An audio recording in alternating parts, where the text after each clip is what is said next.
We are back. It is time to preview the NCAA Championships D1, because I know Jason Bryant's going to make me clarify.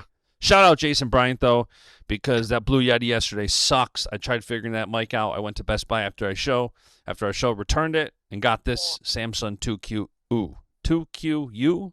Yeah. 2QU. 2QU. So Brackets, baby. We got them. brackets are filled out. Willie, how did you word it? You drank buds and shredded the brackets all night? You know what? To pick through, I didn't do my typical pick through and rip all the seeds. I just totally got consumed by the 174 situation. I really didn't even dig into some of the other weight classes just because 174 was so dramatically jacked. And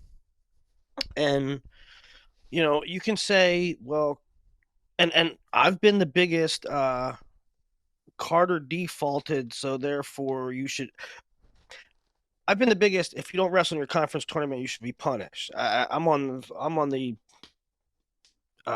train where you don't wrestle in your conference tournament, you shouldn't even go. That should be the system, but that's not the system this year.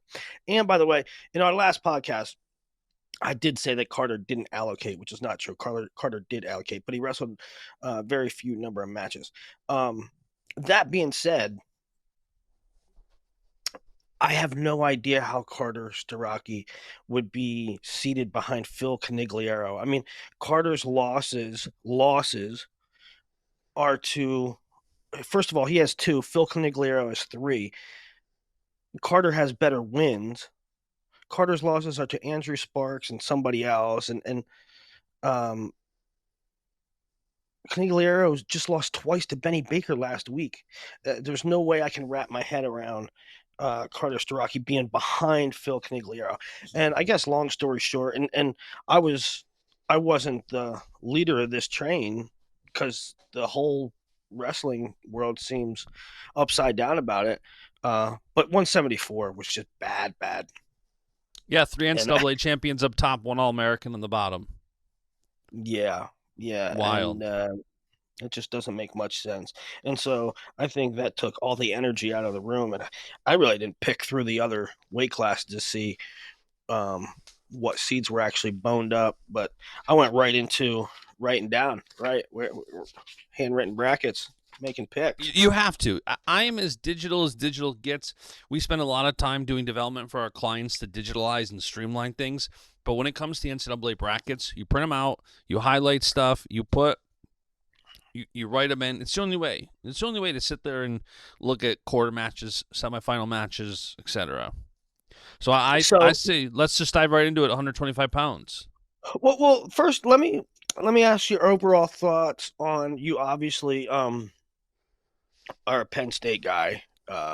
No. You look at things through the lens of Penn State. Just overall picture for Penn State, were they helped, hurt?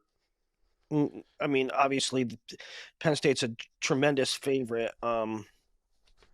Did you like the seeds and the draws for them? No. I don't think it matters, so I wouldn't complain about it. But, I mean, if you just skim through it, Braden has Matt Ramos, who was the 1 seed for a lot of the season in the potential semis.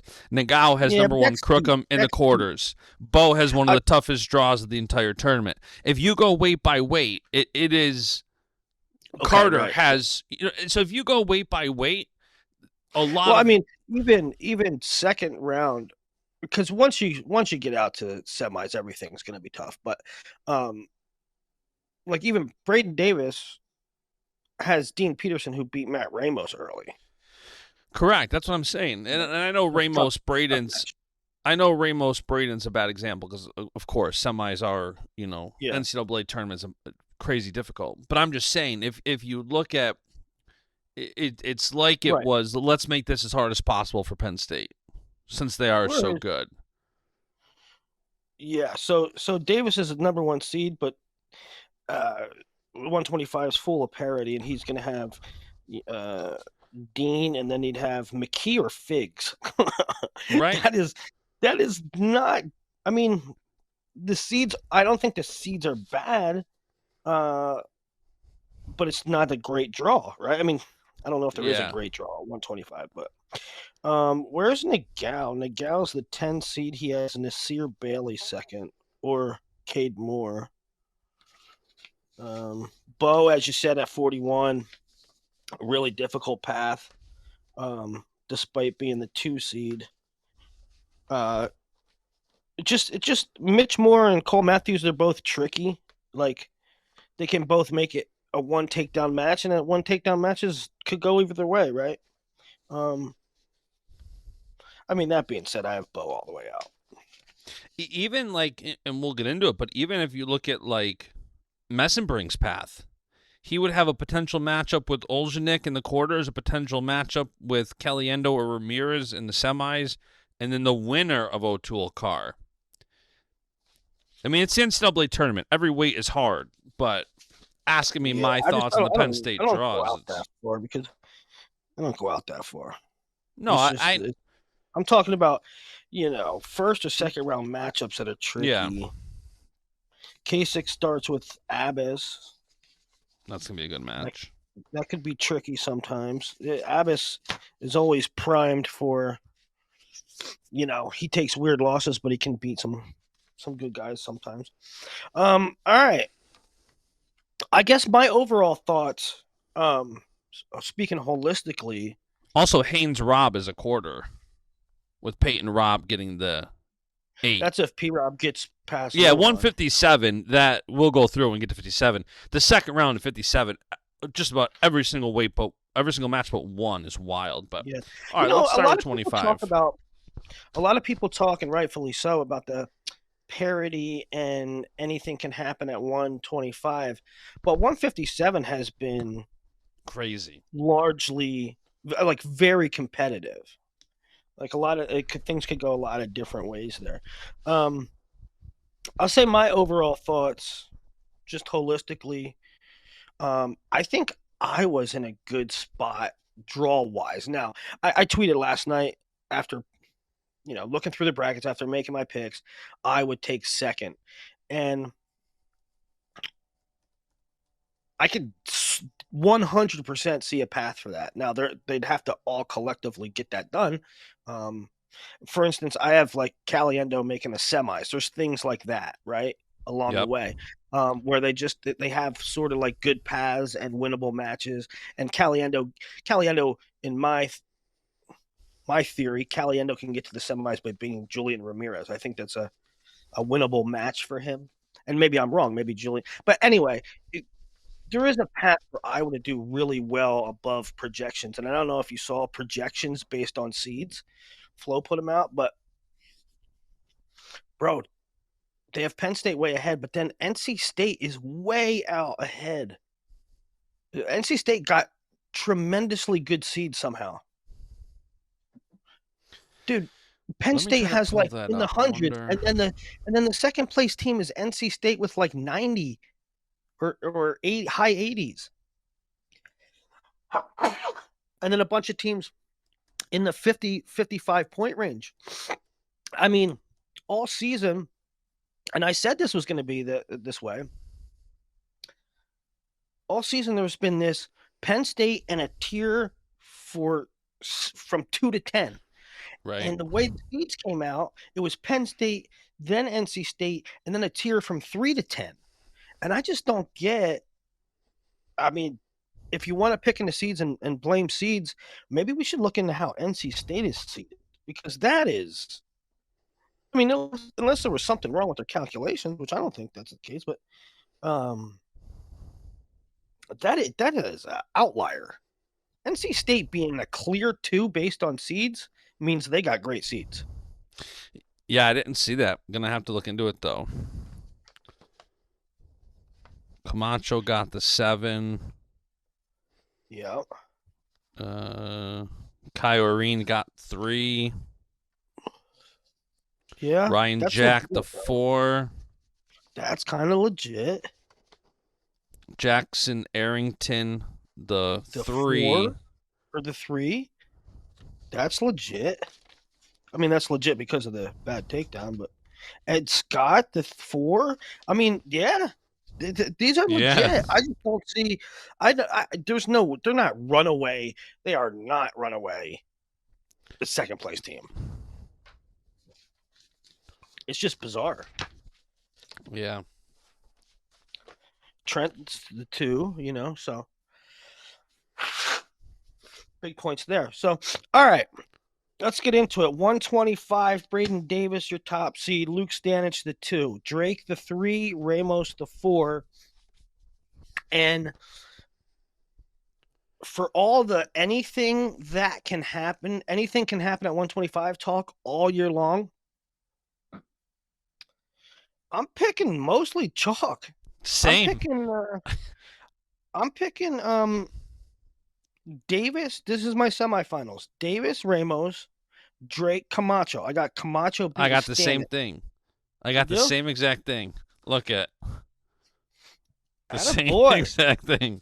Yeah, I was looking at it, and I went every match one by one.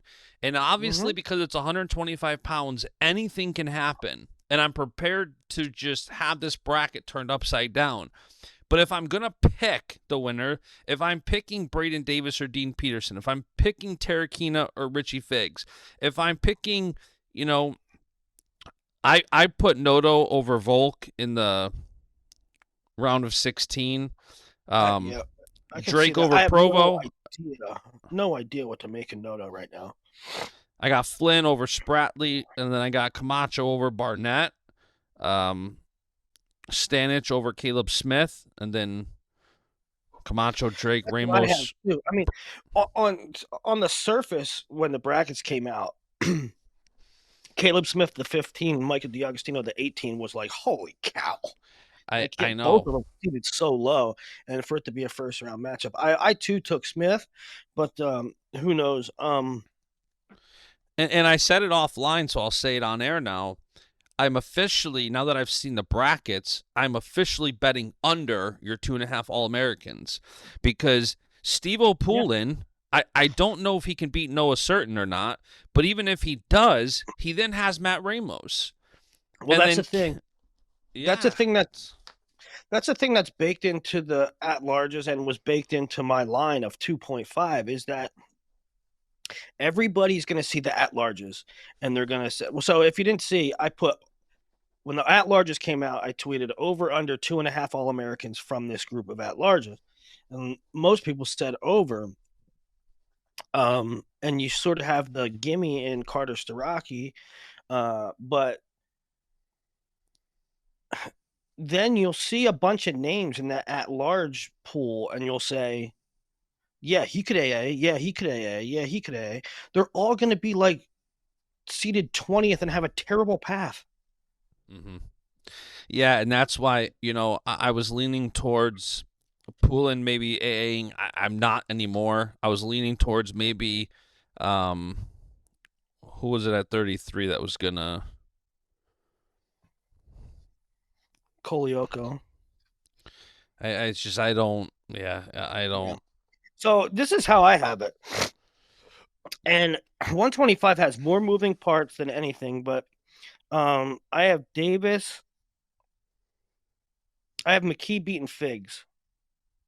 And there's a part of me that thinks Figs can make the finals. There's a part of me that I would not be surprised one iota if Richie Figs makes the finals.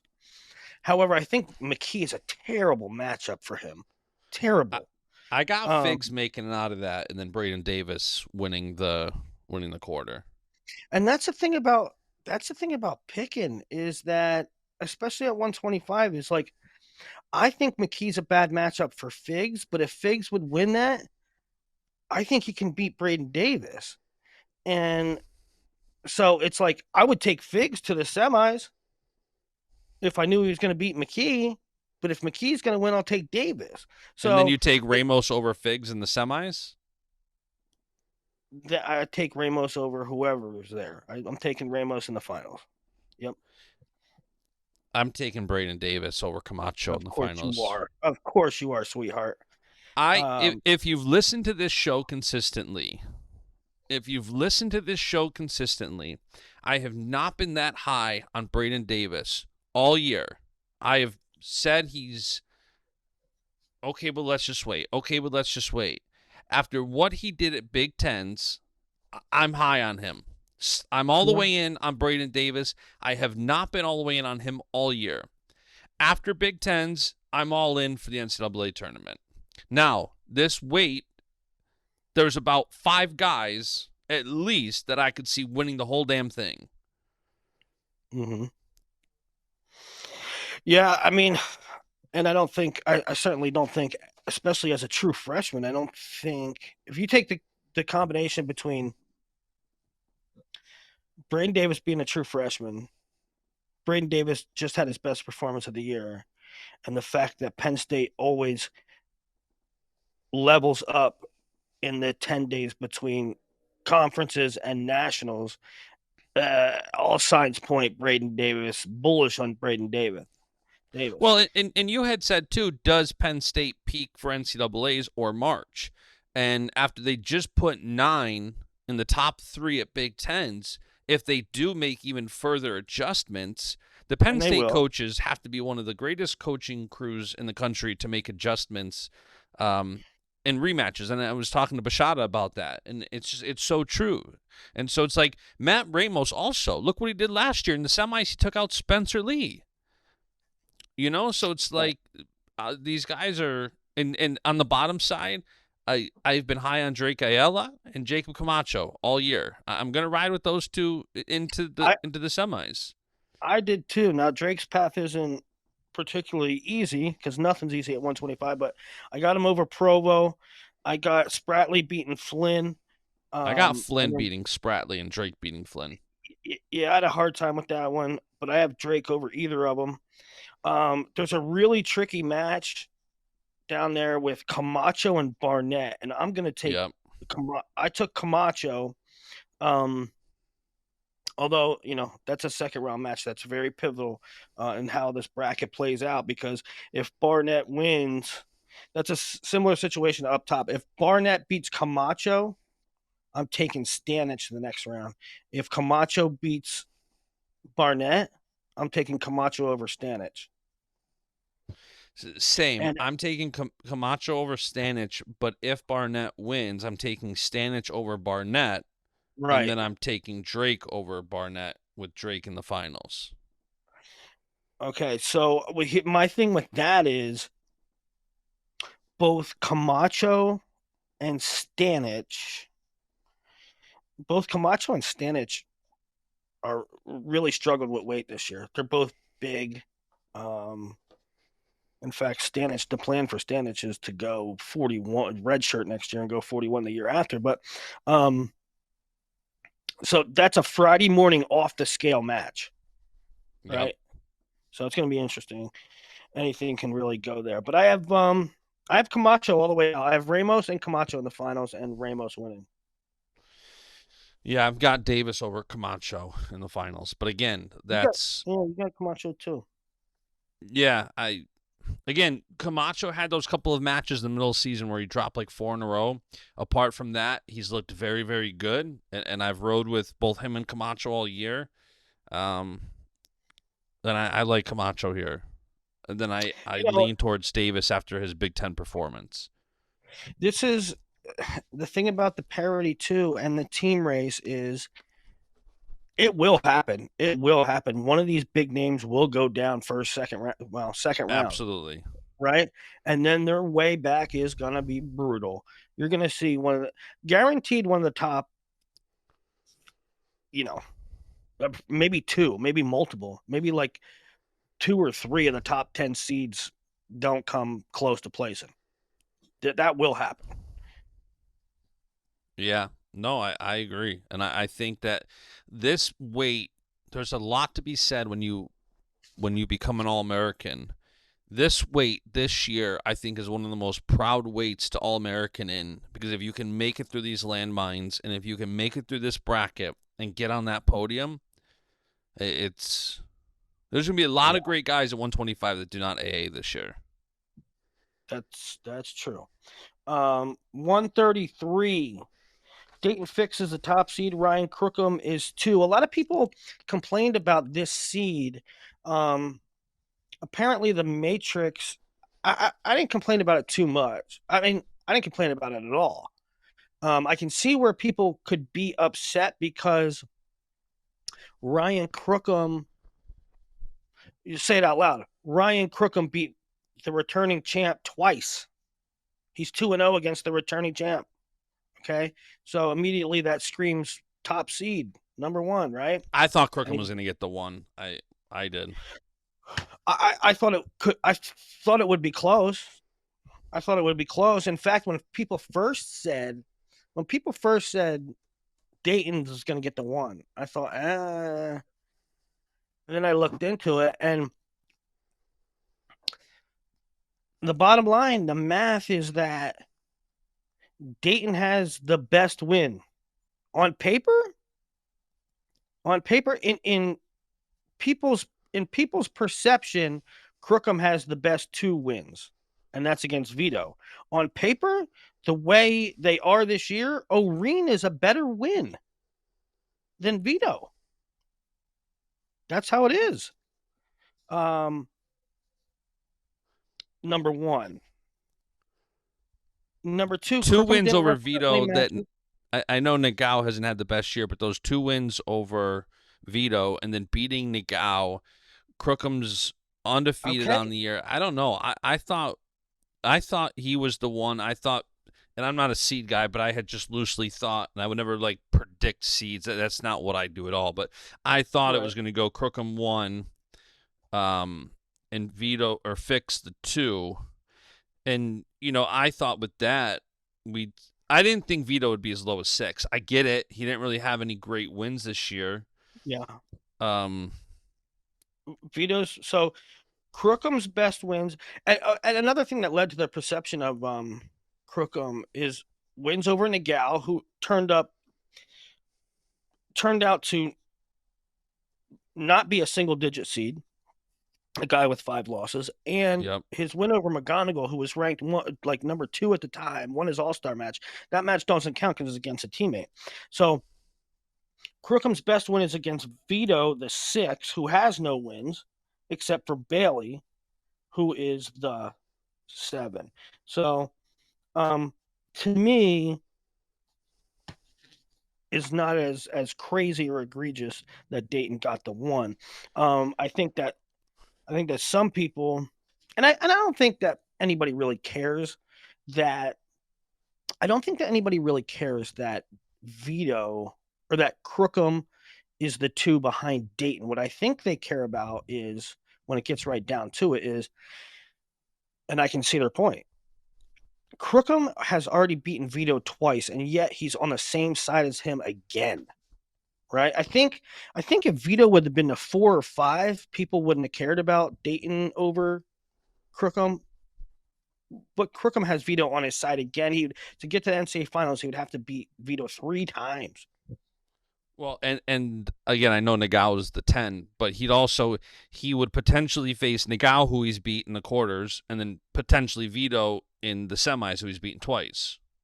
Yeah. So I have Dayton over Bouzakis, Dayton over Frost, who he just beat in the Big 12 finals. I have Ragusin beating Latona, who's hasn't been himself this year. Shawver and Ragusin in that quarter, with Shawver winning. Wait, time out. Do you see that those top 2 quads are Big 10 final rematches and Big 12 final rematches potentially? Oh yeah, they are. Dayton Frost is a Big 12 final. Ragusin Shawver is a Big 10 final. Isn't that really crazy? Yeah. So I have Dayton Shawver in that semi. Who do you have? Same. How do you pick anything different after last weekend? Shawver just beat the crap out of Ragusin 23-8. You have to pick Shawver. Ragusin can absolutely win. He's talented enough, but you have to pick Shawver here. And again, after Fix beating Frost, I'm taking Fix. So, I mean, we just saw both those matches. I don't know that either of them are going to completely change there. So I think Fix and Shawver up top is correct. Okay, down below, you have O'Reen as the 3, Crookham is the 2. The 6 is Vito. The 7 is Bailey. I have Oreen beating the winner of Van D and Farber. Now Farber is like 0 and Van D is like 0 and 2 or 0 and 3 over the last 2 years against Farber. So anyway, you have Oreen going out. You have Vito beating Strickland and Romney, and you have Oreen in the quarters with Vito, and I'm taking Oreen. I Same. I I just do not think Vito is right. Uh, I don't either. I'm with you there. um, it's not a knock on Vito. It's not that I don't believe in Vito. Vito at his pinnacle is the best on planet Earth. Um, but he's not at his pinnacle. So I'm taking Oreen. I'm not trying to be. This isn't like I'm trying to outsmart myself. I just don't feel that Vito is right, and I think Oreen is good enough to get it done. If that being the circumstance, I got Bailey over Nagel, and that probably breaks your heart. But even if Nagel wins, I have Crookham coming out of that anyway. Teskey's there with Crookham. That's a really sneaky match because Crookham's gas tank is so crazy. But I got Crookham beating the winner of Nagel and Bailey. I got Crookham beating Oreen. I got Dayton over Crookham in the finals. In a match that I think's freaking pure toss-up. I don't know how that's going to go, but give me Dayton. I don't know. I can see Crookham winning it. I got Fix up top. I'm torn because Oreen and Vito. Oreen, I think, beats Vito's. I don't think Vito's 100%. If Vito's 100%, I'm picking him to win this whole bracket just like he did last year. Right. So, Kai Oreen, I'm torn on because, when I had forgotten after we talked about a couple weeks ago that Dayton majored him, I went back and watched that match again. And I don't know if it's just bias of what we've seen this year and how I think that is going to, whether happen again, whatever. I think Crookham takes out Oreen too. But Kai Oreen is like capable of anything. And if all of a sudden he pulled off that semi-upset, I wouldn't be upset. But he's low-key savage. Oreen's low-key savage. There's some dog in that dude. And an interesting note that I had written down here, I don't know if you'll find it interesting, but I did. At the Big Tens, we saw Buzakis kind of get screwed with the way the seeds worked out, where they have Brody Teskey and is at 14 out of the gate, and Buzakis loses to him. And now we see Buzakis the 16 at NCAA's, and they'll have Fix in the second round. Yeah. Yeah, I just don't see Dayton losing him. I mean, I think the world of Nick Buzakis. No. I think Fix wins too. I'm just saying kind of bad luck there for Buzakis, where he draws in Brody Teskey, the 14 seed at Big Tens, and now it didn't screw him just for Big Tens. It screwed him for the ripple effect of what happened after Big Tens because of the weight of conference weekend, and now you see him hit with a 16 seed where he's going to run into Fix Thursday night, and I think Fix obviously wins that match. I think Buzakis is awesome, but I don't think he beats Fix. But yeah, I saw him the 16. I'm like, man, back-to-back tournaments where if you're Ohio State and you're looking at his draw, you got to kind of be saying, man. Yeah. All right, so you got who'd you take in the finals? I haven't. I have a blank. I have Fix and Crookham. That's how I have it. I mean, I didn't even pick. I just said it because it was go time and I had to make a pick on the show. Yeah. So I don't know. I don't know who I like in that matchup. You know what? I know I shouldn't play like favorites and bias, but when I have to pick a toss-up match, it's just what I do. And I would really just like to see Fix get it. And I think I'm just going to lean towards Fix because I feel like in his final year, I'm just rooting for him. If Fix doesn't win this, he is one of the greatest of all time to not win an NCAA title. 100%. So I'm rooting for Fix. Crookham's young. He'll have another shot. Give me the old dog Fix here.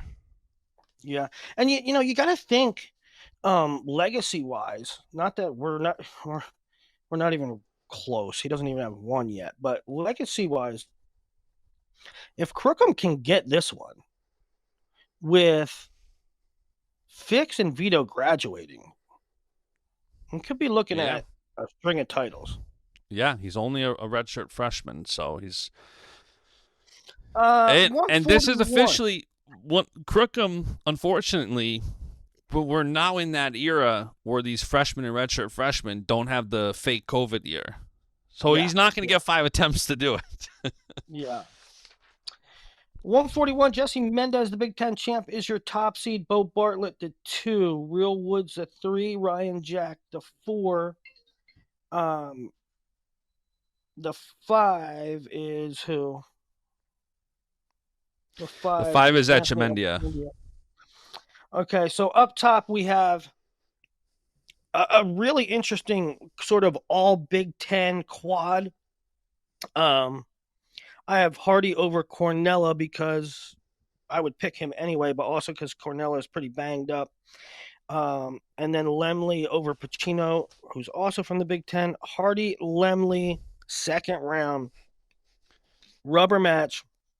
They're 1-1 on the year. Lemley got Hardy at Big Tens. I have Hardy winning that and facing Mendez, and I think that's a really tricky matchup. As great as Mendez looked, I'd almost like to see. I don't know if I have Mendez, probably anybody else. Well, maybe not Echemendia. Um, I, I went mostly chalk here, but if the two people I think can bust up this bracket is Hardy or Echemendia.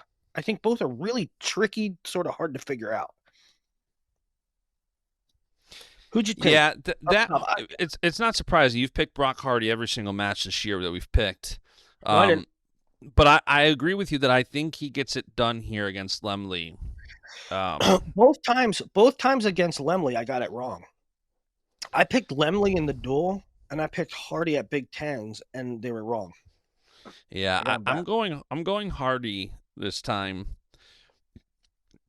That second round matchup's going to be interesting though. If Hardy can beat Cornell, who, like you said, is a little bit banged up, and then beat Lemley, he's got a lot of momentum going into that potential matchup with Mendez. Mendez is a freaking buzzsaw. If I know. I just think that if it's gonna be like Hardy has these really weird tricks from ties and getting to legs, um, that make things a little bit difficult. Like Real doesn't have those tricks, right? So if it's like dog on dog, I think Mendez is fine, and Mendez is the pick here. Mendez is the pick.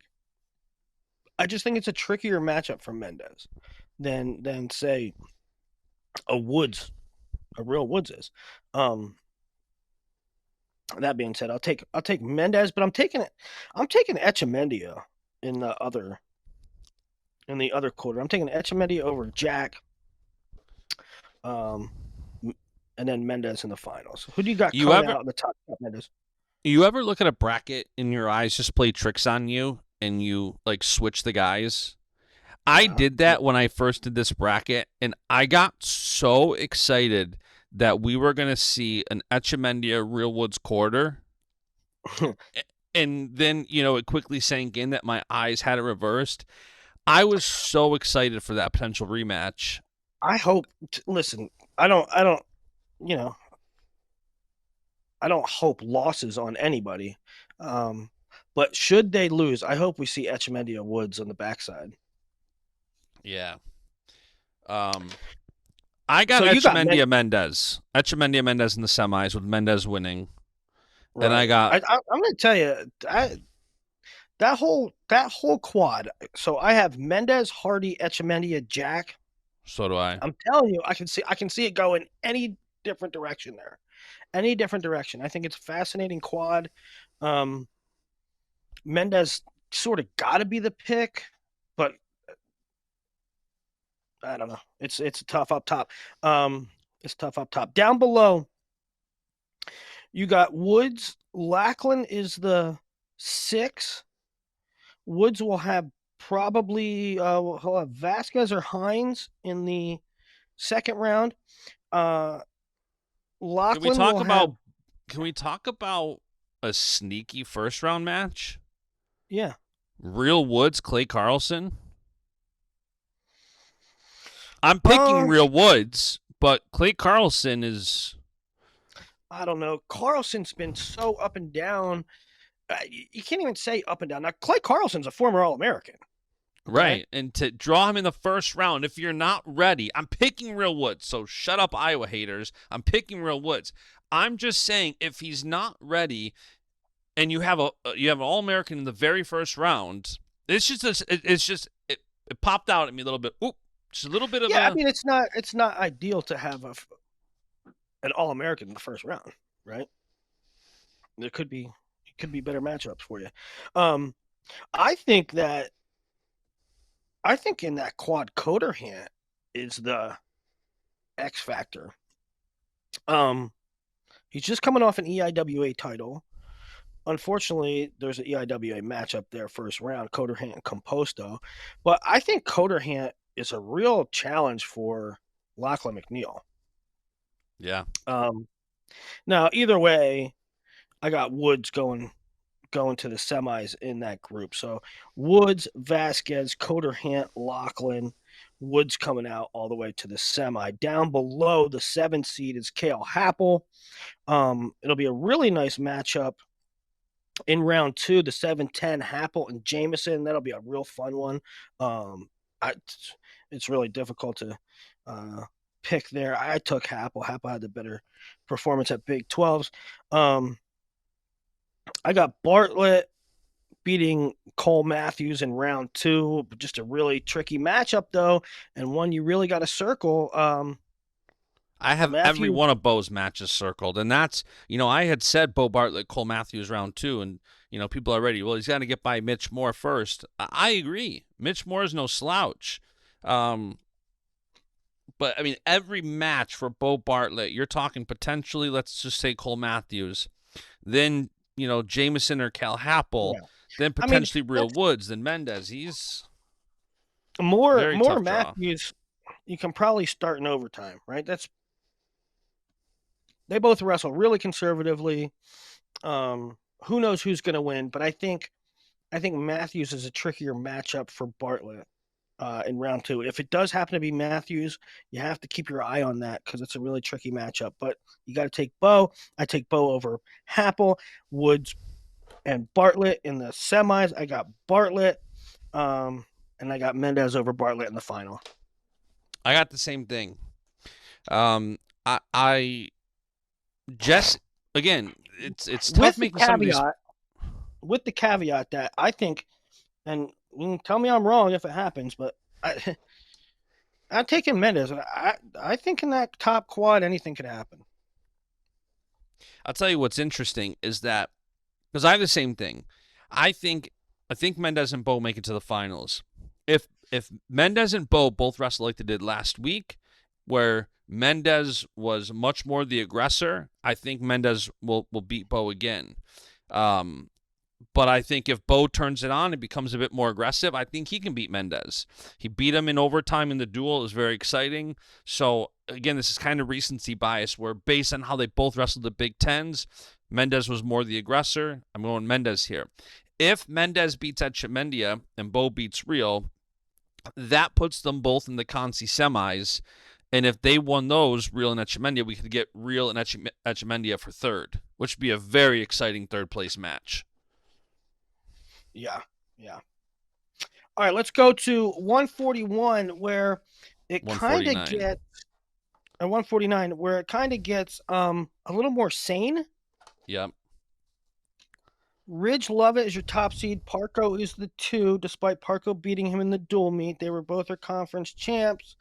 Ridge 1, CKLV. Arrington is your 3 based on a questionable takedown in ACC finals, which makes Henson the 4. Henson gave Ridge a really great match in Cliff Keen finals. The 5 seed is Ty Waters, the Big 12 champ, true freshman out of PA. 6 seed is Austin Gomez, which, you know what? I didn't see a whole lot of people bitching about Austin Gomez's seed. I didn't And I either. don't know if that's a function of they didn't pay attention to it, or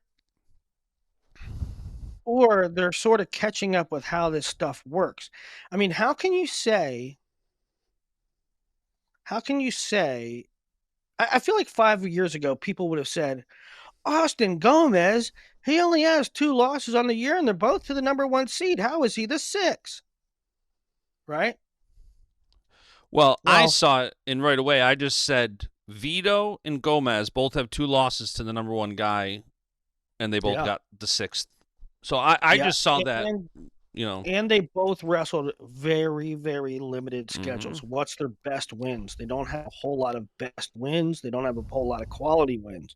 And so that's why in a normal world, um, in a normal world where they wrestled 20, 25, 30 matches, um, Vito would be higher, Gomez would be higher. So, I mean, really, to all those coaches who and fans who want to complain about seeds, remember next year in the first semester when your guy's not wrestling a lot. You want a good seed. You want the best seed you can have at the end of the year. Wrestle a lot of matches, because if you don't, you get dropped down.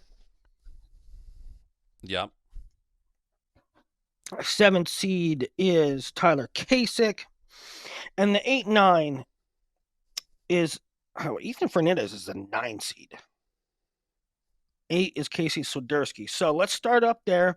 I have Casey Swiderski beating Matt Williams of Army, then beating Ethan Fernandez, the EIWA champ, and then Swiderski gets Ridge Lovett in the quarters. I have Ridge winning that.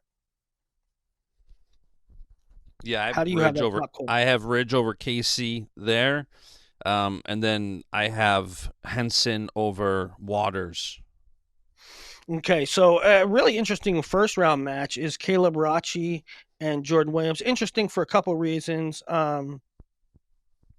It's a Fargo final rematch from a few years back, but it's also 2 power schools, 2 blue bloods, Oklahoma State and Iowa. Williams, the Big 12 runner up. And a contrast in styles, Williams is a guy who likes space, who likes craftiness, and Rachi's sort of run through a wall guy. But it's a fun matchup. Either way, you're taking Henson out to Waters at least, and then but it's for that first round when you're looking for matches to watch. Williams Rachi is a pretty good one. Now Waters Henson quarter. Who do you got there? Both of these guys are Uh, big for 49. yeah, I got Waters is enormous. Henson. I got Henson with Ridge over Henson in the semis. Kind of went chalk there. I know that's lame, but this is what I got. You got Henson. Yeah. I'm going to take a sneaky upset there, and I'm going to go Waters. I'm going to go Waters. It doesn't really matter because I'm taking Ridge against either, but I'm going to go Waters. I don't know why. I think Waters. It's probably stupid. That's probably a stupid pick. It's good. You got to go with an upset here and there, though. We can't go all chalk. We both can't go all chalk. It's probably a stupid pick. It's probably a stupid pick. I should probably go Henson. But yeah, I don't know. I'm taking Ridge regardless. So Ridge and the thing is, Henson could make the finals. Henson could beat Waters. Henson showed he can take down Ridge. Henson could make the Ridge finals. showed. Ridge has really shown these last few weeks, in my opinion, just how beatable he is. I think Ridge started this season pretty dominant, and if you look at some of his last couple weeks, where he beat Gomez in a close 1-5-4. The 4-0 win over Kasich, little bit score deceiving there. Kasich held it pretty close for a lot of the match, and then you have Parco who beat him 4-3 in the duel. So Yeah, I mean, against Parco, the takedown differential was 1-0 Parko. Against Gomez, the takedown differential was 1-1, right? Against Yeah, Kasich, the so differential was 1-0. So there's been some close ones in there. Against Henson, I think the takedown difference it was either 2-1 or 1-1. Ridge, but that it was Ridge is 4-3. okay. So it It was was 1-1 4-3. then because Henson had a takedown. But though Ridge had a takedown that should have been he didn't have a takedown that should have been. But I'll give you one reason though why Ridge does not. Why some people might say, well, Ridge doesn't push the envelope offensively. He doesn't really try to run up the score. He doesn't try to rack up takedowns. He doesn't force the issue in neutral because he got the riding in his back pocket. The riding is a game changer. He's going to ride you into the turf and perhaps turn you. And so why take unnecessary risk? Yeah. Anyway, I got Ridge over, I don't know, the Waters Henson winner. Down below, Arrington D'Amelio, second round. Gomez Kinner, second round. So you have Arrington Gomez. Who do you have in that quarter? Jude Swisher is a guy to watch here. As a 30, and I know Jackson Arrington's going to be a heavy favorite, but Jude Swisher can turn it on. In that match, I don't know if it's, bias. I don't know it's whatever, but I'm keeping a close eye on that match because I think it would be a crazy first round bracket changer if Swisher took out Arrington. But I think Arrington wins, and then I think he beats D'Amelio, and I think we see Arrington Gomez in a very fun match that I'm picking Gomez to win. Yeah. I don't know. I like Jude. I love Jude. His dad texted me the other day. His dad texted me yesterday and said, I hope you didn't sell all your cryptocurrency because it's booming. Good point. I didn't sell all my crypto. But I love Jude. I just think I know Arrington. Listen, I think Arrington wins. I think it's just Arrington's saltier than most people give him credit for. He was a bubble guy last year, and I always like freshmen that are sort of on the bubble to make a huge jump the next year. And to start the season, crystal ball, I had Arrington way high. Then I had him kind of come down, and I have him back up. Now I beat Caleb Henson, controversial as it was. I have Arrington out. So I guess that kind of means you're going Gomez in the quarters? I'm going Gomez in the quarters, yeah. I am too, although I think Arrington win is in play. I have to go Gomez. So I have Gomez in the semis. Down below, Kasich and Lamer, round 2. That's a really interesting matchup. Parko might have one of the easiest paths in all of the tournament. To what? I mean, to the semis. I mean, you can say that Kasich's a threat, but everybody's a threat in the quarters. That's what I was saying. Easy draw to what? That's what I'm saying. The first and second round, yeah. There's no earthly reason why he's threatened by Finn Solomon. There's no earthly reason why he's threatened by Corbin Munson. And then you get Tyler Kasich, who, if you're in the quarters, if you're a legit title threat and you're the 2 seed, you have to be the true freshman Tyler Kasich. I mean, nobody's easy in the quarters, but it's one of the easier roads. Yeah, no, I agree. Maybe with the exception of Cade Devos, name an easier road in this whole tournament. The bottom of 174. Yeah, that's Cade Devos. Yeah.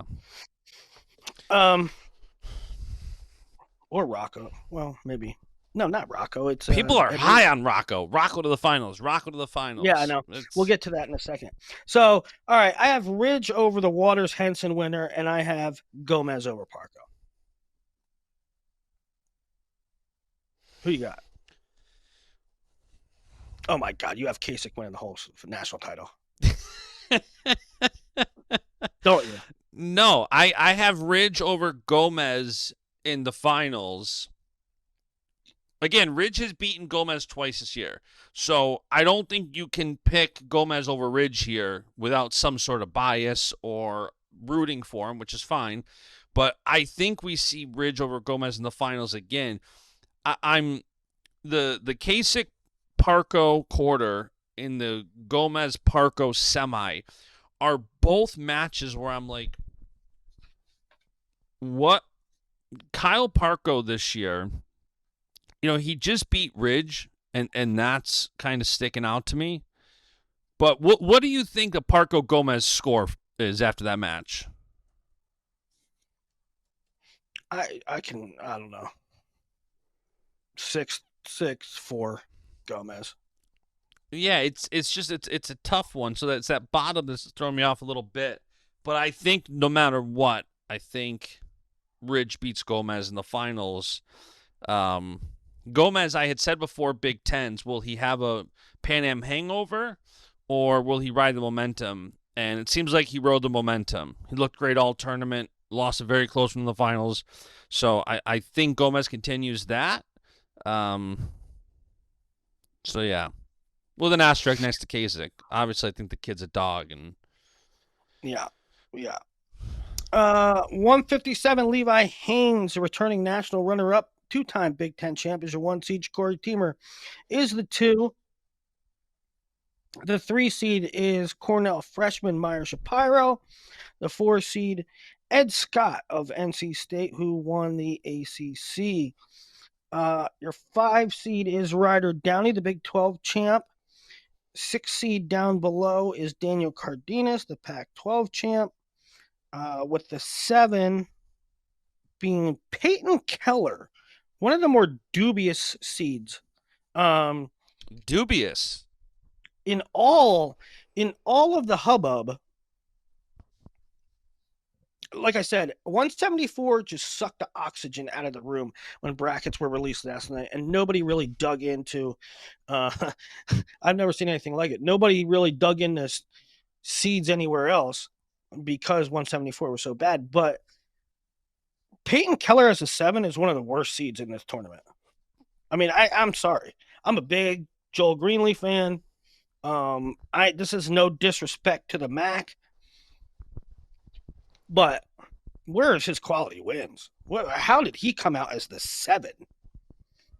Was it just because of the only 2 losses? I guess, which that begs the question, like, should you just schedule cupcakes? I don't know. So just schedule a lot of cupcake matches because I don't know, because in some cases that really hurts you. In other cases, it does not. Peyton Keller, Ohio, sophomore. His losses this year are to Luan and Patty Gallagher. Here's his top 10 wins. Oh, he beat Ed Scott. He beat that's Ed a pretty Scott. good win. That's where that's coming from. He beat Ed Scott. I'll tell you what, though, like for instance, last year, I mean, he lost to Peter Pappas of George Mason. He lost to Ashton Eiler in the MAC championships. He lost to somebody named Anthony Gibson from Northern Illinois. Peyton Robb in 2 matches beat him 31-1. Wow. So that's kind of like what we're looking at. Like, he's seated ahead of Will Luan, who he lost to and is the 9, and he has he's not in the same galaxy of Peyton Robb. Where's Peyton Robb? Peyton Rod's Peyton up Robb, top the 8. the 8, right? So he got seeded 7, and he lost to 9. It's bad. That's bad. Yeah. That's bad. I don't care. I didn't notice that. You're right. Now that you he has 1 win over Ed Scott. I mean, that's how he gets a top 10 seed. I don't know. All right. Anywho, the so second we're going. round. The second round of this weight is just bananas. Yeah. Every match, but like 1 or 2 is bananas. Well, the first one, Brock Muller T. Travis is interesting. 2 power programs, Missouri, Okie State. Travis won that in the duel. Winner gets Levi. How about Will Luan Chase Seldate first Luan round? Saldate is a great bout. Peyton Robb, how about that top? Those 4 right there. You got 4 Big Ten guys. Luan versus Saldate. Chumley versus P. Rob. Now, I think we're all taking P. Rob and Luan. And dealer's choice there, right? Who are you taking, P. Rob or Luan? Luan. I took P. Rob, but Luan just looks so aggressive at Big Tens. Again, there's a lot of Big Ten recency here. Watching that, you see him winning these grueling overtime matches. You see him with the headlock throw. Like, I don't know. Luan looks great. Rob hasn't impressed me that much lately. It was really interesting. Now, I know that Franek defaulted to P. Rob, but like P. Rob last year looked like a title contender. Agreed. Okay? Yep. Then he ends up defaulting. He takes 6th. Can he come back? Is he healthy enough? He just wins a monster bracket at Cliff Keen where he beats Ja'Cory Teamer. Meyer Shapiro's in the weight class. Daniel Cardenas is in the weight class. And then, so P-Rob looks like a title contender again. And then he goes and he loses like 4 in a row. He loses to Ryder Downey, who at the time is a person nobody really heard of before, most people. And then he goes to Big Tens and he loses in a match that really wasn't close to Franek. And you're like, man, P-Rob just, and it wasn't that he lost to Franek because Franek's awesome, but it was just like, it wasn't close. But then P-Rob battles his way back to the 3rd place match, so I give P-Rob a fighting chance, especially against Luan, who allows you to be in the match. P-Rob did beat him in the dual meet, although there was not a takedown in the single takedown in the match. Yeah, it was a 2-1 match. That could go either way. So, yeah. So that being said, who cares? Because you take Levi the next round. Right.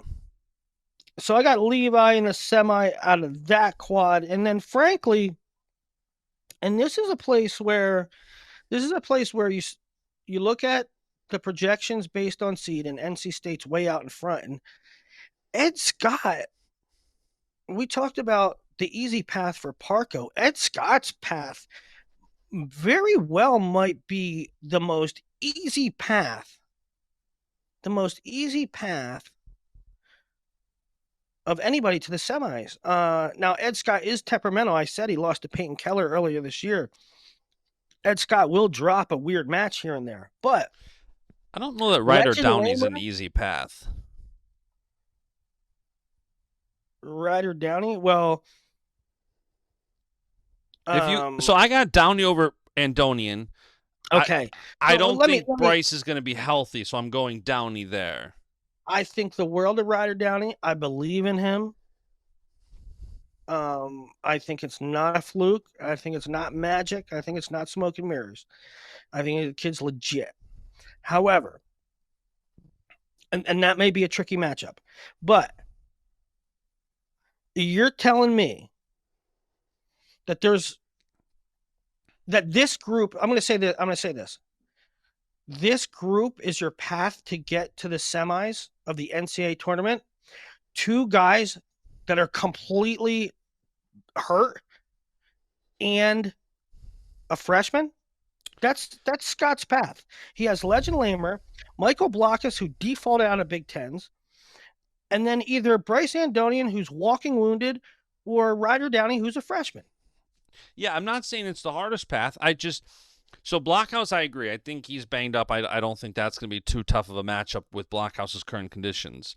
Downey and Scott wrestled at the Cliff Keen, and it was a 4-1 match for Scott. I think, Downey has come a long way since then, right? Yeah, Downey beat Peyton Robb 6-5. He beat Teague Travis 4-1. He beat Chittum 12-9. He beat Chittum 5-3. So he's looked great. I don't think he's beaten Teamer this year. He lost to Teamer. So are you taking Scott or Downey, or who are you taking? So I have the semi-blank with Levi for the semi and final. So I think Levi beats the winner of this bottom side. I have Downey, Scott, and then it's blank with Levi. I got Scott out. If you're telling me that Andonian recaptures his form, or Ryder Downey, and see, the tricky thing about Ryder Downey is he doesn't do that much. He lets you sort of dictate the action, and then he responds to it. So he's really tricky to figure out. If you tell me Downey makes a semi or Andonian, I'm not surprised. I'm taking Scott. I'm taking Levi and Scott in that semi. They're both M2 kids, I believe. Are they not? Scott? Isn't Scott an M2 kid? I don't think so. Could be wrong. I'm almost 100% sure on that. All right. Levi coming out of the top. Down below, Shapiro should walk in the first round, although Colton Wasilewski... that Scott is an M2 kid. Yeah. Colin Wasilewski is from Ryder, is a great turnaround story. He was like 6-20 last year, and now he made the NCAA tournament. Shapiro should walk though, and then a really interesting round 2 match with Shapiro and Chittum. Everybody wanted to see that all year long.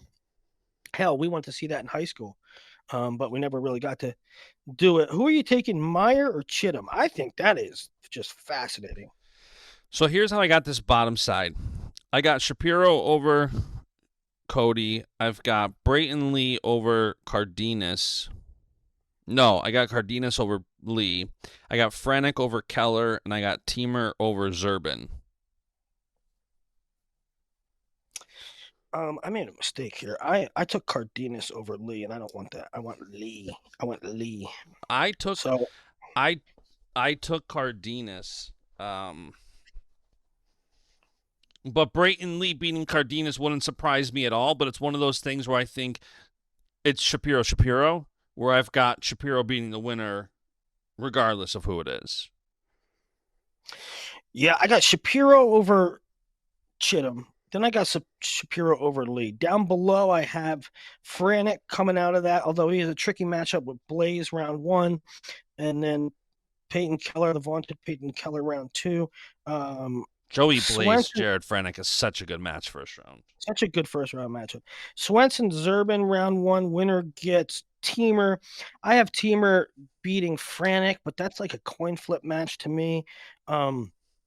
And then look what I did. I don't know if you can see it. What did you think of Vinny Zerbin's seed? He was ranked 2 most of the year. He was undefeated heading into the Big 12 championships. That's a great observation. This is a guy that everybody in the country had ranked 2, was seeded number 1 at Big 12s all year long, and he is the 18th seed, and nobody's talking about it. Yeah, he has 2 losses. There's nobody else in the country that has 2 losses that's seeded 18th. Nobody. Anyway, look what I did here. I don't know. Can you see it? Can you see? How do I do it? Right there. Look what I did. I had Teamer. I crossed it out. I got Meyer in the finals. Give me Levi. I do not know what to make of Teamer Meyer. I have no idea. I have no idea. The team are so big and strong. Um, I just think I always lean offense, and Meyer's just more diverse offensively. Coin flip, I'm going Meyer, and I'll take Levi in the finals. Same. I'm going Meyer over Teamer in the semis. I'm going Levi over Meyer um, in the finals. Okay, 165, one of the best top heavyweights in the country. Keegan O'Toole, returning national champ, undefeated on the year from Missouri as your one seed. Mitch Mesenbrink, freshman, Penn State, undefeated Big Ten champ, is the 2 seed. Julian Ramirez pulled the 3. David Carr, the 4. The 5 is Dean Hamidi, Big Ten runner up. 6 is Caliendo. 7 is Olesnik, who goes with the 10 seed. I mean, who's the 8 and 9? The 8 and 9 is Antrell Taylor, Peyton Hall. Let's go up top. Keegan O'Toole should cruise the first 2 rounds. That would be matchups with Jack Thompson or Jake Logan and Tyler Lillard, Will Miller. And then we get into Peyton Hall, Stony Buell. You probably take Hall. Holden Heller, who was a wild card from Pitt, against Antrell Taylor. And I'm really fascinated with the Antrell Taylor Peyton Hall match. Who do you got winning that? Peyton Hall or Antrell Taylor? Or you wrote nothing because Keegan O'Toole next topic? I wrote Keegan O'Toole next topic, but I think Antrell Taylor has been wrestling like a baller all year, and I think he beats Peyton Hall. I just think O'Toole's too much for him. Yeah, I think Taylor Hall is a fascinating matchup. He's sort of hard to figure out. I mean, this is a guy that took down Mesenbrink this year. Um, This is his first takedown of the year that he gave up was to Antrell Taylor. I have a really hard time picking Hall and Antrell, and I wrote down Antrell, but I don't know. I have no idea who wins that match. I just really want to see it. There's a big jump from the second round of this weight to Yeah, that's why. Yep, absolutely true, and that's why I said it's a little top heavy because there's some interesting guys, but there's about 5 guys, 6 guys that are just you're going to take them all the way out. Okay, next quad. Hamidi has Chris Moore, and then the winner of Caleb Fish and Garrett Thompson. David Carr should walk. Evan Mag from Easton, PA, baby. Joey Bianchi, Hunter Garvin. Hunter Garvin's a big name. Had a good Pac-10s, didn't necessarily have a great year. 20 and 9 on the year, and the 20 seed. So Carr walks. Carr Hamidi Carr Hamidi quarter. You got KOT. I'm assuming you're taking David Carr over Hamidi. Yeah, Carr beat Hamidi 4-2. And Hamidi has looked great all year, and it seems like Mesenbrink broke him. Hamidi was up like 11-2 or 9-2, and Mesenbrink stormed back and beat him. And I mean, he looked superior for about 5 minutes. For about 4 minutes and 45 seconds, he looked like there's levels to this, Mitch. Right. And I was so impressed with Dean that I'm like, wow, so this is what it takes to beat Mesenbrink.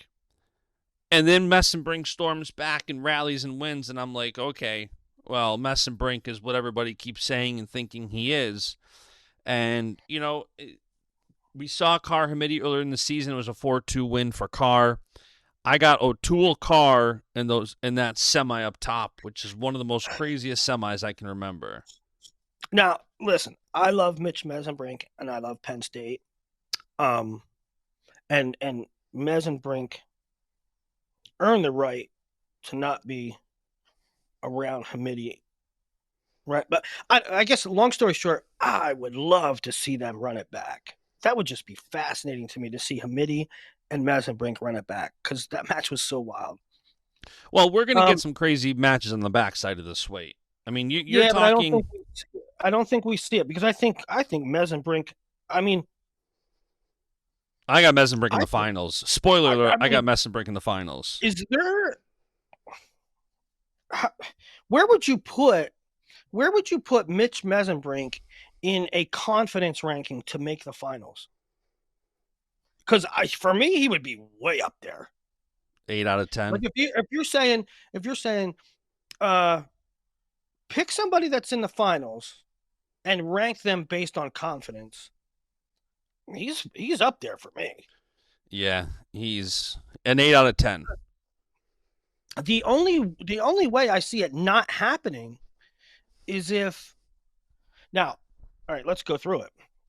Julian Ramirez is the 3 seed against Nick Hamilton, the ACC champ.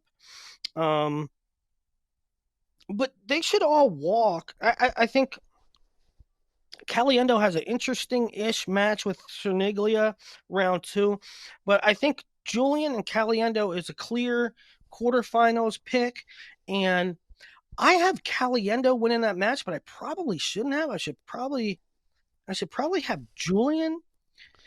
Julian beating Carr this year really, really stuck out to me. But Julian's awesome. Yeah, He's just a little. He'll drop a match here and there, and can I give you a seed hot take? yeah, Ramirez beats Carr, sits out in the rematch. Whether he's injured or sick, I'm not discussing. I'm just saying he sits out the second match. Carr steps on the mat, doesn't get to wrestle Ramirez, doesn't get to run it back. Carr seeds 4, Julian Ramirez the 3. I'm not so sure it makes a huge difference because even if you had for Carr, if you have O'Toole or Messenbrink, Messenbrink is wrestling. That's a great point. If you did have a system like we talked about, or I talked about, where you had a designated starter and one guy took the mat and one guy didn't, and the guy that didn't was penalized, or the guy that did was rewarded, and David Carr becomes a 3, this bracket becomes totally different. Yeah. And, so it's one of those things I saw. I'm like, they kind of rewarded him not wrestling there.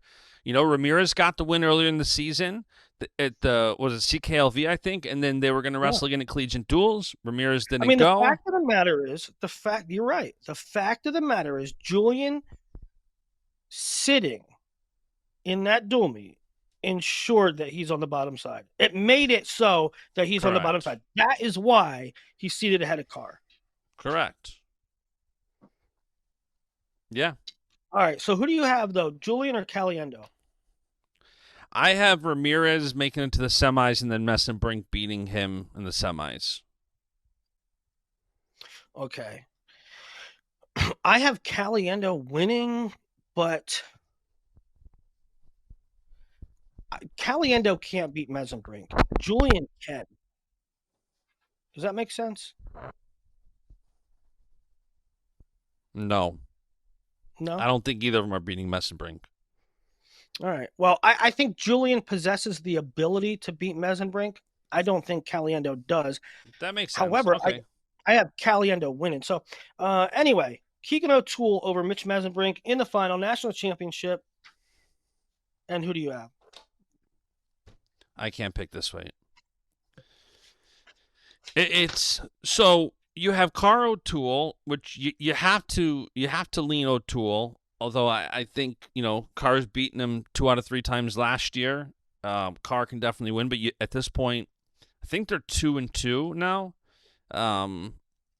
After all things considered, right? In that matchup, all things considered, that Carr possesses the ability, but Keegan won last year. He won 2 weeks ago. You got to pick Keegan. So you have to pick Keegan there. I'm rooting big time for Carr. Make no secret about that. But based on my logic about some of these matches, you have to go with what you saw a couple weeks ago. I think you have to pick O'Toole, but I'm rooting for Carr, and I think Carr can do it. All right. And then if O'Toole in the finals in Messenbrink, you have Askren Wrestling Academy kids against each other. Yeah, I cannot see Hamidi taking Mesenbrink down the way he did, I cannot see Hamidi scoring on Mesenbrink and not think that Keegan scores on Mesenbrink. Can't do it. But So I'm Keegan going can Keegan. also give up points as well. I don't think so. Well, who's given up? Who's Keegan giving up points to in bunches? This Like, year not a lot. right. So I just don't see that happening. I think Keegan. Now, if Mesenbrink wins the whole thing, is it shock and all? No, but I take at this point I take Keegan with relative confidence. I will say if Messenbrink wins this bracket, he's in the top 3 for Hodge. Hodge, yeah, I agree. I'm trying to look at who's. I'm trying to look at. I don't think Peyton Hall put up 7. Edmund Ruth put up 7.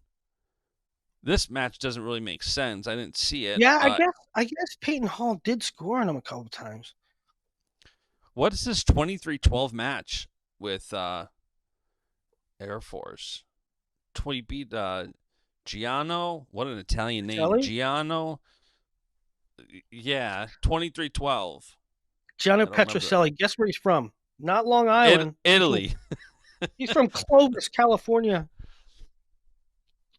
Yeah. All right. 74.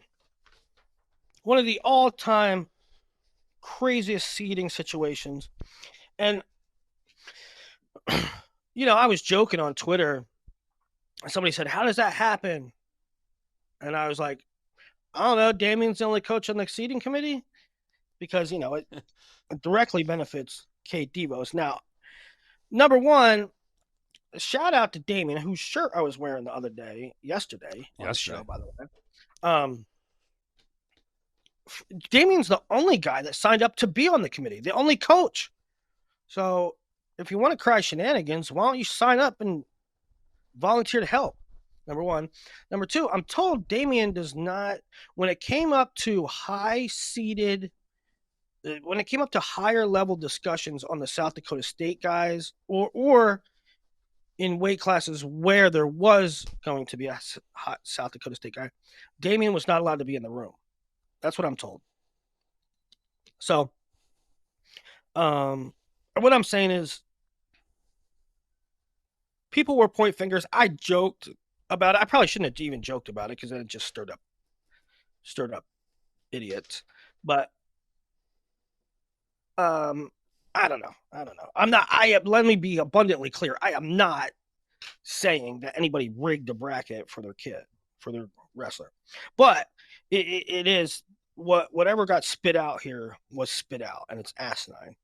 I mean, Phil Canigliaro has 3 losses on the year. 2 of them were last week to the 26th seed who didn't allocate. And he's seated higher than 3-time national champ Carter Starocki. I mean, could they not have made Carter Starocki the 7? Could they not have made him the 6? Phil Canigliaro is a 7. You couldn't put him ahead of Phil Canigliaro.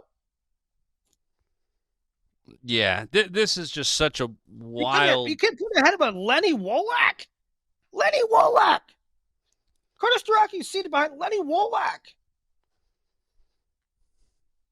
Yeah, it's crazy, crazy bad seed. 3 champs up top, 1 AA on the bottom. You have Carter starting the tournament off with a vengeance play, competing against the guy he had to take an injury forfeit to. And I'll tell you what, I think Lewis gets the biggest screw job here. Lewis got shafted the worst. Okay, so Carter Starocki is attempting for his 4th title as the 9 seed. He's going to have Sparks in round 1, and then Braden Thompson or Adam Kemp. Adam Kemp, the Pac-12 champ. You take Star, and then Star Mackay, the All-Star Classic match this year in October. In the quarterfinal, I'm taking Carter Starocki, even if he's banged up. I mean, Mackay basically walks around banged up for life. So for the past 7 years. yeah, so even if it's not as even if it's not as bad or as the All Star Classic match was, Star figures a way out to win somehow. So I got Rocky in the semis. The second quad there, um, Phil Canigliaro, Shane Griffith, who um, was very visibly hurt at Big Tens. We'll see what his health is like. Um, you know, a normal Shane Griffith cruises here to the semis. A banged up Shane Griffith, I don't know. I don't know what his status is. He could be really, really hobbled. He could lose any match. And then certainly you have some concern in the quarterfinal with Patrick Kennedy. Well, I mean, to me, it's all about health. If Griffith is okay, I take him over Kennedy. If Griffith is limited, Kennedy can make the semi, and that's why I said bullish on Iowa's chances. Yeah, I don't think we're gonna see Shane at 100%. I think this weight for me anyway is a lot more interesting in the bottom even than the top, because I think Carter beats Lewis again, and I don't think Shane is going to be anywhere near 100%. And I really think Patrick Kennedy beats Shane, and I don't know that Shane can. This whole weight for me is Carter next topic with how he's wrestled. And I think the fact that you have weird seeds, I think you're going to have a lot of people when these seeds came out were talking about Rocco Welsh, easy path to the finals. That was one of the biggest narratives coming out of this weight. Let's finish off the top half. You have Star over Mackay. Do you have Star over Griffith or Kennedy? Say that again. Do you have Carter over Griffith or Kennedy in the semi? Kennedy. I don't know what Shane's health is like. If Shane is healthy, I have Carter over Shane in the semis. Same. Let's do a podcast Friday morning after we see how Shane looks in his matches on Thursday, and I'll tell you. Okay. But regardless, we both have Carter in the finals. Now, correct. The bottom half, there's not a whole heck of a lot to talk about because of the seating situation and the dearth of established stars. K. Devos, the Big 12 champ, is the 2. Edmund Ruth, the nominal Big 10 champ, is the 3. There's an interesting matchup with Ed and Rocco Welsh in the quarters. And that was a close match earlier this year. A lot of people are chirping Rocco Welsh is going to make the finals. Well, Rocco would have to beat both Edmund Ruth, who he lost to before, and who outplaced him at the Big Ten tournament, and he'd have to beat Kate Devos, who has one loss on the year, which was to Shane Griffith in overtime, I believe, or third period takedown. So I don't know.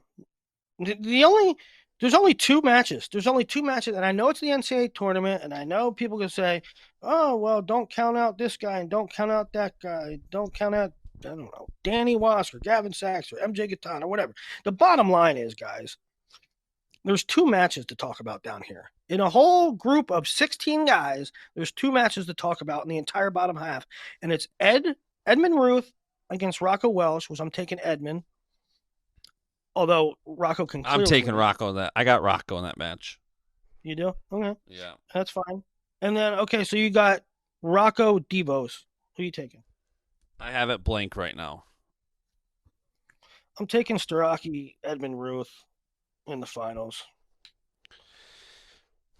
I feel like taking Rocco Welsh and putting him in the finals over K. Devos, but I don't know if that's just Big Ten bias. Probably. I don't know. I'm looking at K. Davis's season right now. When he's got a lot of good. He lost I Shane wonder, I Griffith wonder 4-1 in overtime. why are people sleeping on Edmund? I'm not sleeping on him. I just think that Rocco Welch has looked great. He held Carter to a super close match. I think Carter was just kind of getting over being sick there, but I still he's looked great all year. I think I'm more bullish on Rocco than I'm bearish on Edmund, if that makes sense. Edmund's losses are to Keegan O'Toole, and he lost to Kennedy. He beat Rocco. He majored Canigliaro. Canigliaro, I think, beat Kennedy, by the way. So I don't know. I like Edmund, but I don't blame anybody for taking Rocco. Give All me right, give me Carter 184. over give me Carter over Rocco in the finals. Okay.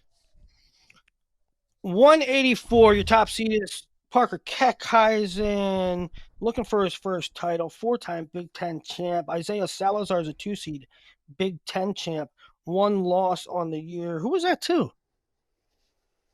I thought he was undefeated. Who'd Salazar lose to? I don't remember. Did Salazar lose to McAnally? No, that wouldn't even count. His loss was to Colton Hawks of Missouri. Yeah, Yeah, I that's remember right. that. Yeah. Back at the Cougar Clash. Mm-hmm. All right, so Salazar, the 2 seed, 3 seed Dustin Plott, Big 12 runner up. The 4 seed is Trey Munoz out of Oregon State. The 5 is Lenny Pinto from Nebraska, who I believe, I don't know if he beat Munoz this year or has a career win over him. 6 seed is, who's the 6 seed? The 6 seed's Bernie Truex, and the 7 seed. Who's the 7th seed? TJ Stewart. This is a freshman weight that this is an interesting weight because there's a lot of fun matches on Friday morning. Like I have Parker. It is a really fun weight. Yeah. So aside from Parker Sam Wolf, aside from that one, which I think that Parker wins that pretty soundly. I have Pinto and Munoz, which is Big Ten and Pac-12 matchup. Then below that, I've got Plott and Bernie, which is a fun Big 12 and Big 10 match. And then I have TJ Stewart and Salazar, which is ACC Big 10. So you have some really fun matchups here. That but really I'm not sure. What? TJ Stewart Fishback round 2. I mean, you hate to see that if you're ACC fans. I mean, yeah, you're guaranteed to knock one guy gets knocked out. Yeah, I got Stewart winning that match, but yeah. Well, he's beat him twice, including last week. But he got to do it again when, I mean, you got to do it when it counts. Thing. You know, he's your biggest conference rival, and you beat him twice, and you're thinking, okay, I cleared that hurdle. You got to beat him 3 times. So TJ sneaky, also good sneaky second round match. I don't know if it's sneaky, but Plott Foca. Plott Foca is a second round match. That's crazy. You would have never thought that a couple months ago. Plott Foca. Right. 3-14. And that's, Foca lost to Aaron Azaroff twice, including at EIWAs, and then Foca defaulted out. So that hurt his seed. Yeah. So let's go through it. Bergie and Sam Wolf for the right to wrestle Parker. You probably take you take Parker there. Yep. Pinto will have Soldano or Bullock. You probably take him all the way out. And Munoz goes through Jaquan Anderson and then Jacob Nolan or Aaron Azaroff. You probably take Munoz out.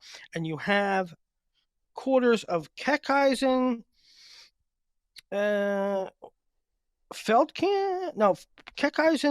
Bergie. I got Wolf. Munoz. All right. Well, you have Keckheisen in the semis, right? Yep. Who do you have him against, Pinto or Munoz? I have it blank right now. I'm going to go Trey. I'm going Pinto. Husker Willie. I mean, Dirty well, politics. one, he's beaten him before. No, I know. Two, he split. Pinto only lost to Salazar and Munoz. He, Pinto split with the 3 and the 6. Yep. No, I honestly think Munoz and Pinto is a toss-up. Yeah, it's a really good match. Yep. Yep. All these matches Friday morning are going to be great. And then down below, I have Plot over Foca.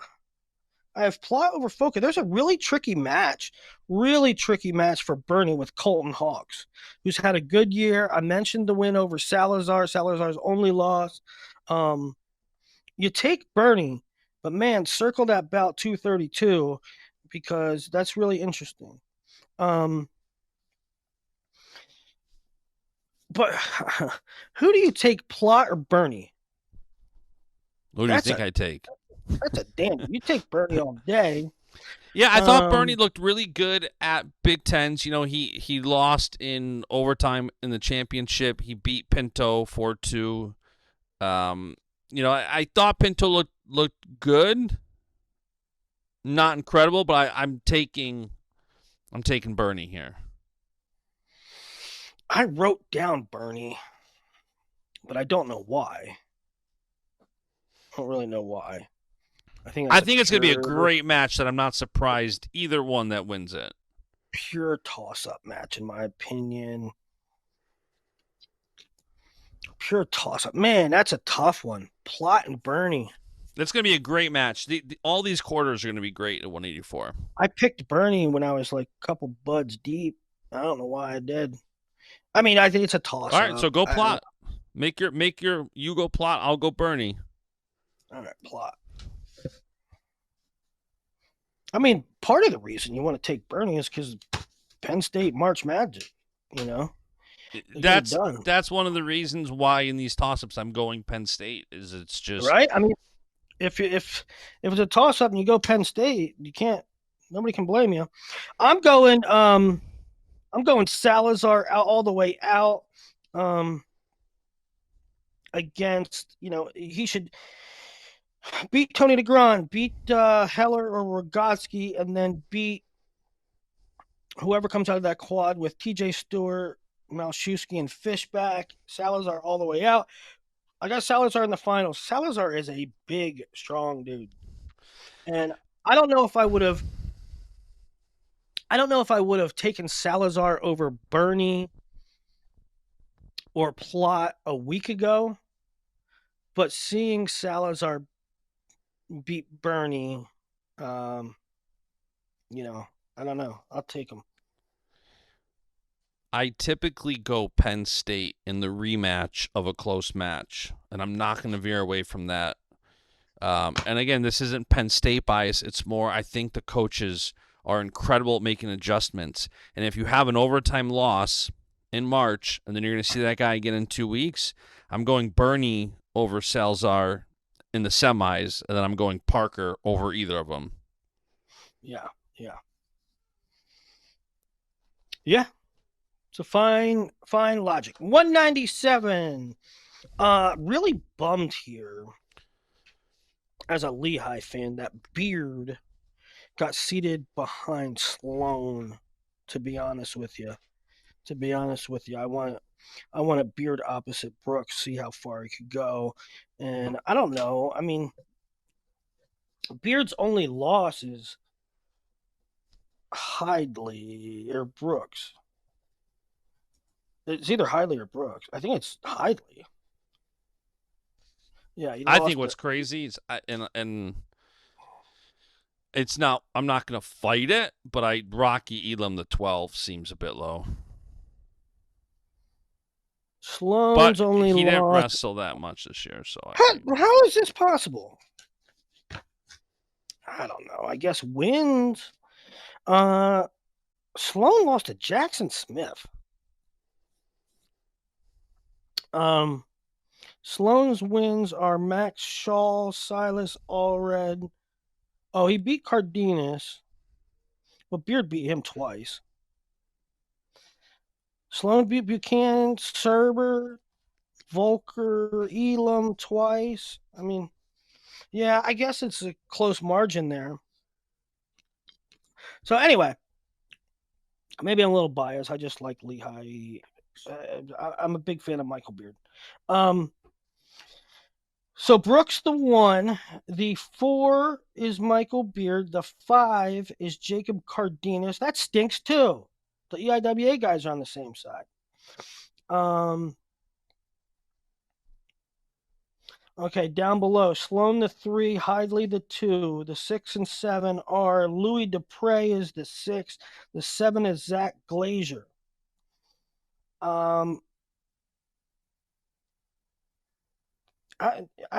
This is, I don't think there's a whole lot to talk about here. So my quarters, I've got Brooks over Buchanan, Beard over Elam, Sloan over Louis Deprez, and Hidley over Glazier. Yeah. I think they're going to be a great round of quarters. I think ultimately this has been a date on the calendar for Brooks versus Hidley, 2 undefeated guys with 80 to 90% bonus all year. But I think this is going to be some great quarters. Yeah, I mean, I think that's where it starts. I mean, there's interesting matchups before that. There's a lot of stuff I like. There's going to be some great matchups for sure. I like Glazier Smith. I like Glazier Allred. I like, I like. Who wins Glazier Allred? I like Stephen Little, Stephen Buchanan. Who do you think wins the Allred Glazier match? I picked Glazier. I think it's going to be fun, though. I'm picking Glazier. Silas is so up and down. I mean, Glazier had. It's so weird because Glazier put it on Allred early in the duel, and then at Big Tens, Glazier beat Jackson Smith in overtime, and then Allred beat the tar out of Smith. Mm-hmm. So I don't know. But yeah, Brooks over Trent. And winner gets the Hodge, maybe? Winner gets the Hodge. I think so. All right. 285. Kirk Fleet the 1, Younger the 2. First things first. A lot of people saying Younger should have got the 1. What's your thoughts on that? I disagree with that. When I saw this weight, I was more surprised Schultz 9-1 with the 4 seed more than I think most people have had Kirk ranked 1 all year. Younger has definitely wrestled more matches, but they both have wins over Wyatt Hendrickson. Kirk's wasn't official, but they both have wins over Wyatt Hendrickson. I think, and I was talking to someone about this last night, I think part of that is the Big Ten tends to get bias with toughness of schedule, but Younger has wrestled a great season. So Younger has wrestled a great season, and here's where I don't think it matters. The 1 versus 2 here, I really don't think it matters because you have Wyatt the 3 who they've both beat this year, and then Schultz the 4 who they both beat. Not this. I know, but for the people that are purists. And I don't fault them at all. For the people who are purists and stick to the formula, stick to the seeding criteria, Kirk Fleet does not have a win over Hendrickson. Well, he does. If you say, what? He does have a win over Hendrickson. No, he does not. Not on the books. It does not factor into seeding. It does not factor in to the number that the computer spits out. It's not even entered. No, I know. But you said he doesn't have a win. I said he does have a win. I know. But what people are saying what purists are saying is that this number is going to spit out a number for Kirk Fleet. The computer is going to spit out a number for Kirk Fleet. The computer is going to spit out a number for Younger. How in the Sam hell is Younger's not higher? Well, we're going to see the Matrix in a couple weeks, right? We talked about that yesterday. They don't put it out. They don't put it out ever. Ever. Never. Never, ever, ever. They don't put it out. Coaches don't even get to see it. It's wild. So, how does Younger's value not above Kirk's? That's what people are saying. Wyatt, he has the win over Wyatt. Kirk doesn't. Yada yada yada. Now, I am of the opinion, and that's pure math, and you can't fault them for. You can't fault people for saying, "Hey, you say you have a system, and you're not going with the system. You're intervening." You can't fault people for saying that. Now, my personal opinion.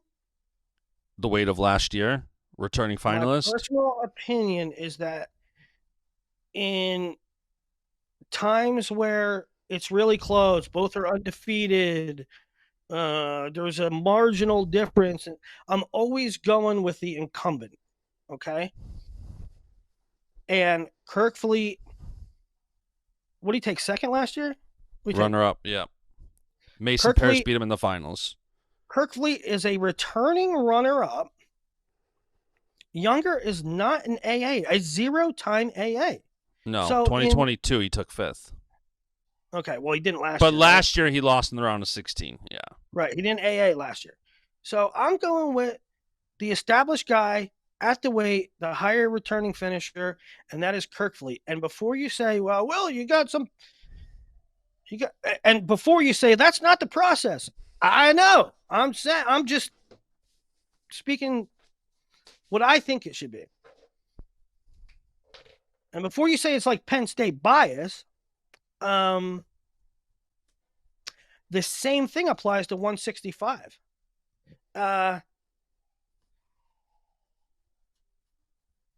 Maybe let's say that Mesenbrink's number spit out a little bit higher than Keegan's. I'm not saying it did, but let's say that Mesenbrink's number spit out a little bit higher than Keegan. I'd still go with Keegan 1 because Keegan's done it before.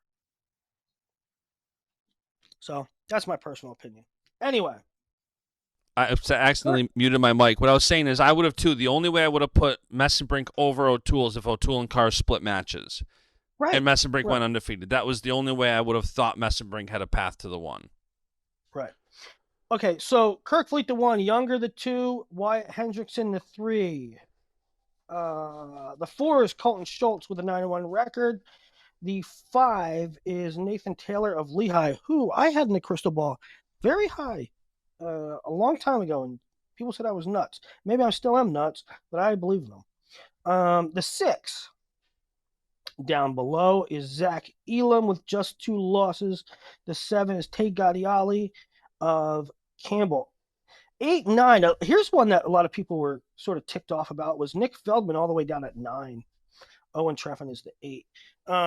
Yeah, I don't know how Feldman was all the way down at the 9. He does not have bad losses. I don't believe he does have 5 of them. But Kirk Fleet. Oh, he lost to Treffin. He lost to Younger. He lost to Tay. Yeah. I don't know. It seems kind of right to me. He lost to the 8. I don't know. Although Treffin also has 5 losses. Anywho, we get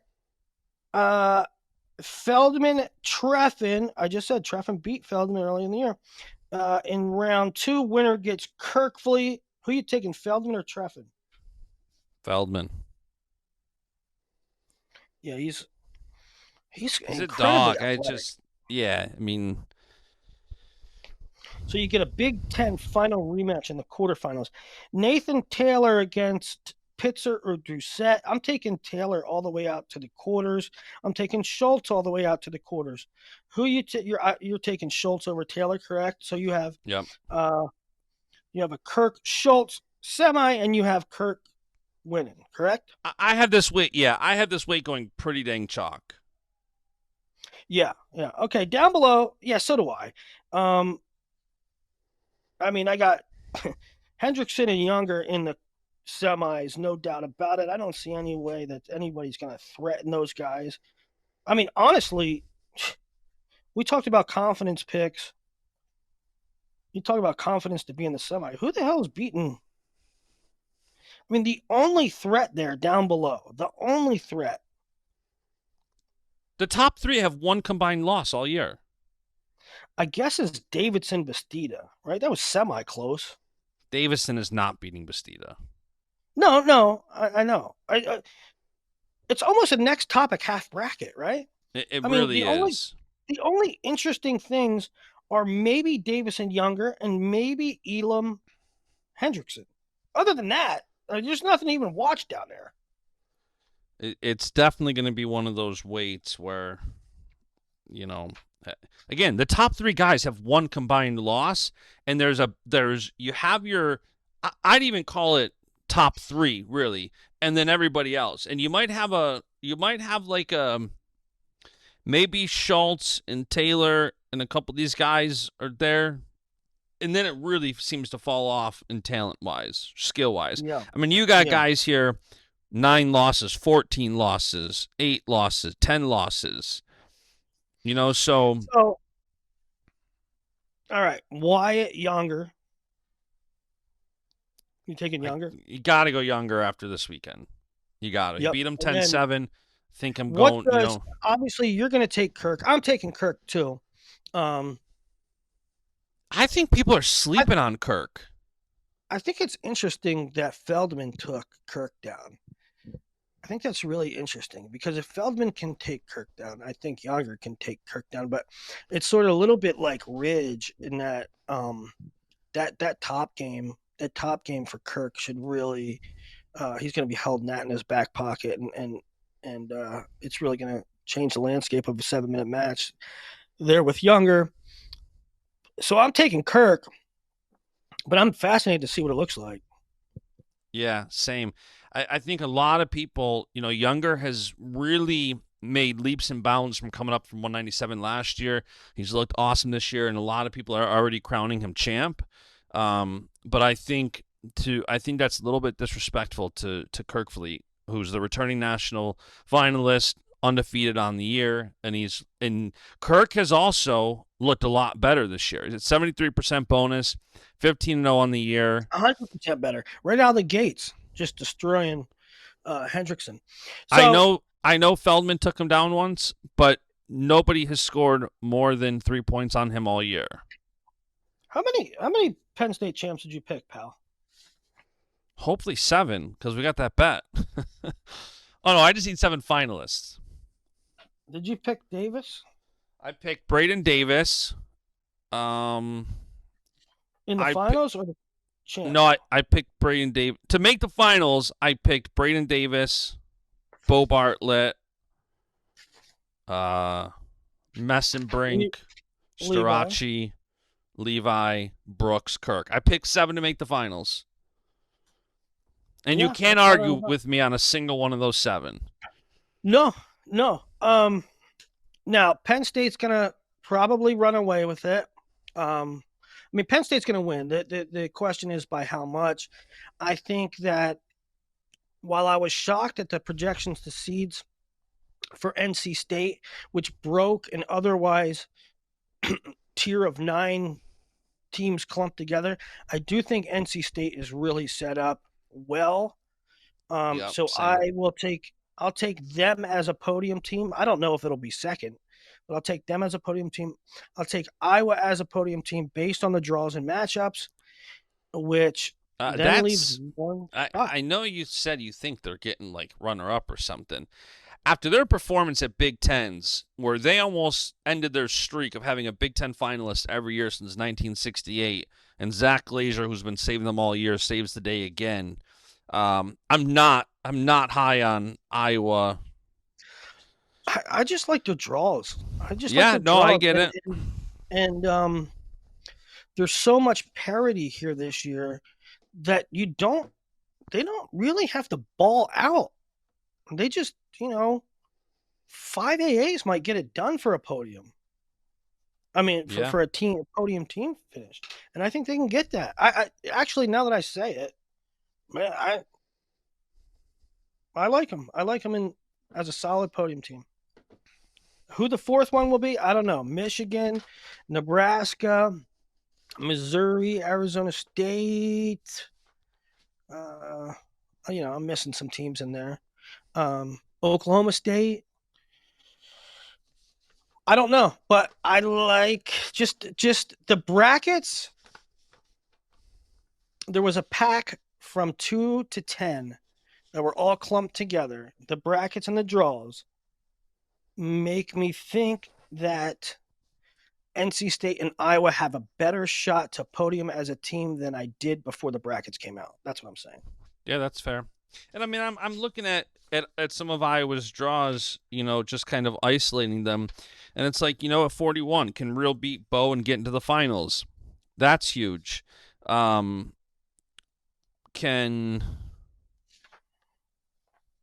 Well, the thing is that Franek does Franek get upset in the first round by Joey Blaze, or does Franek go on and beat Teamer in the quarters? Right. It's like, I mean, Franek over Teamer wouldn't be jaw-dropping. He could make it. Caliendo has a big quarter with Julian. I mean, Caliendo has semi-potential, which is humongous. Kennedy has semi-potential. I just... Patrick Kennedy beating a not healthy Shane, Yeah, right. I get your point. Yep. So that's it, buddy. The hay's in the barn. That's the 2024 NCAA Championships preview.